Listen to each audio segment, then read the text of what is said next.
భారత గడ్డ మీద పుట్టినటువంటి ప్రతి వ్యక్తికి ఆదర్శప్రాయుడు భగవాన్ శ్రీరామచంద్రుడు. తల్లిదండ్రుల పట్ల భక్తిని, తమ్ముళ్ళ పట్ల వాత్సల్యాన్ని, స్నేహితుల పట్ల స్నేహభావజాలాన్ని, అలాగే తన పౌరుష పరాక్రమాలతో చెప్పలేనంతటువంటి గురుభక్తిని కలిగినటువంటి వ్యక్తి భగవాన్ శ్రీరామచంద్రుడు. అలాగే మర్యాద పురుషోత్తరాముడు. ఈ రోజున ఓరుగల్లు నగరంలో హిందూ విజయ యాత్ర పేరు మీద భారీ శోభయాత్ర నిర్వహించడం జరుగుతుంది. రేపు బైక్ ర్యాలీతో రేపు సాయంత్రం 4 గంటలకు కడిపికొండ బ్రిడ్జ్ నుండి ప్రారంభమవుతుంది. MGM సెంటర్ సర్కిల్లో, పోచం మైదాన్ సర్కిల్తో దుర్గేశ్వరాలయం గుడిలో పూర్తి అవుతుంది.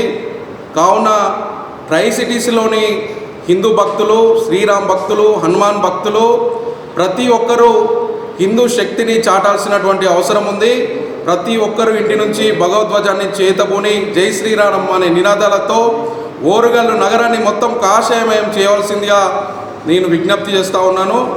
ప్రతి ఒక్క హిందూ బంధువు వేలాదిగా తరలివచ్చి హిందూ విజయ యాత్రను విజయవంతం చేయాల్సిందిగా ప్రతి ఒక్కరిని మనవి చేస్తూ ఉన్నాను.